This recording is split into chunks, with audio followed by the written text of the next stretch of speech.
all, welcome back to my lecture series on IPR.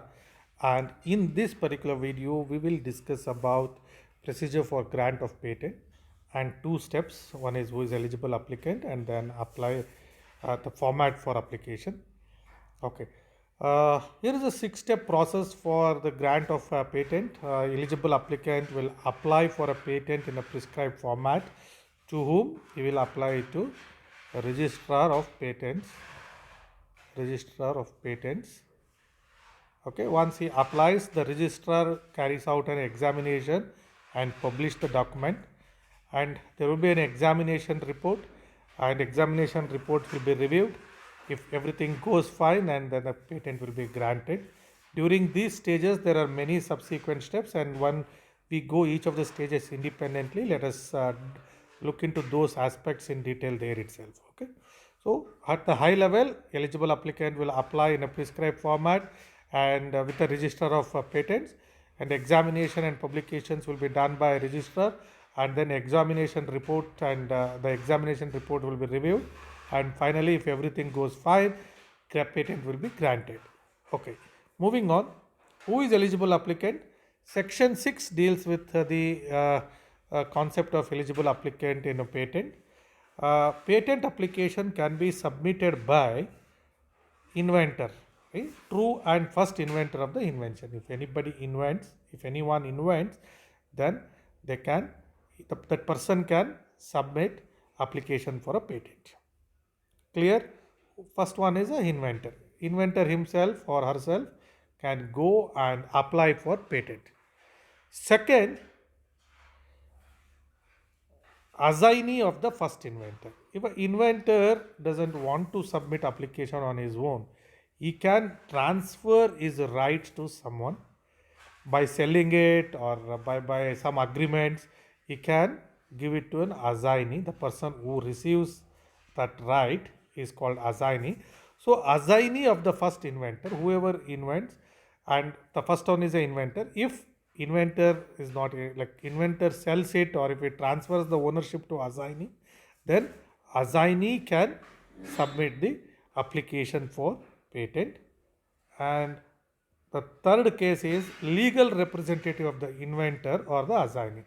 Assume that inventor or assignee, if they both become like incapable to enter into contract, right? If they become incapable by maybe by death, or incapable by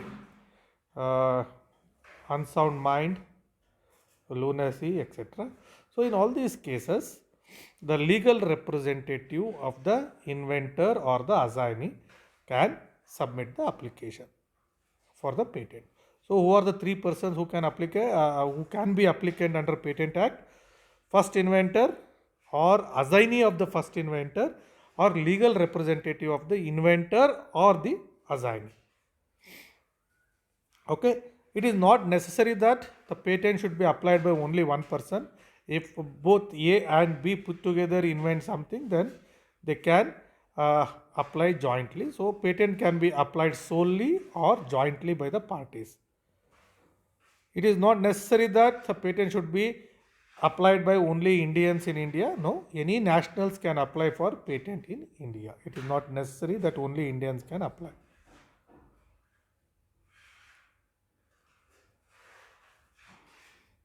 See, there is one exception. Of course, all any nationals can apply, but there is a one exception. If central government by notification lists the countries where nationals of the notified countries are not eligible for applying for patent in India, on the basis not providing reciprocity in that country. If other country is not accepting Indians patent in there, and then India may also take over the India may also not admit, right? If central government by notification lists the country that with these countries we will not be having patent agreement, so then those nationalists will not be able to apply for patent in India. Okay, so any nationals can apply for patent in India except the list provided by central government or notified by central government. Okay, next, forms of application. every application for a patent shall be for one invention only. So very simple. So if you have done a two inventions, you cannot apply for patent in one application for a two invention. It should be only for one invention, and it should be filled in the prescribed form and filed with the patent office. Okay, it should be filed in the patent office. This is the first point, and the second point is here, any application made through patent cooperation treaty, so which is PCT, which we discussed earlier also. When any application made through patent cooperative treaty will be considered as application under this act only. So if a person of US, he might have applied in US itself under PCT, and from there the application comes to Indian office also. So in that case, original application date in a first country will be considered as filing date of PCT application. So the person who applied in US, right, the day when he applied in US, that will be considered as a applying date because he has used PCT. Okay, patent cooperation treaty. Assignee must submit proof of assignment along with the application. Okay, if there is an assignee is submitting the application for patent, in case of patent, if inventor is not submitting, then assignee must submit the proof of assignment along with the application.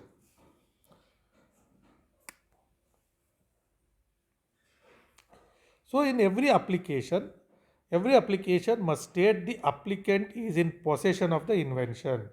So applicant must clearly prove that he is in possession of the invention, and he shall name the person claiming to be true and first inventor or authorized assignee.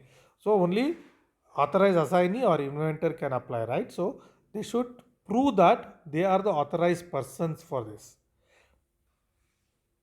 And once when they apply for like a patent, there should be minimum provisional specification, or even if it is a complete specification, it is better. See, provisional specification is a high level design document, and a complete specification is a detailed documentation of a patent. We will discuss in the next section or in the next video about provisional and complete specification. So quick summary on patent cooperation treaty, what we discussed here in this point. What is patent cooperation treaty?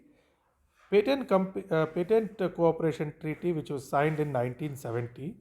So in this, where if a person files for a patent in one country, he can apply to other country through PCT.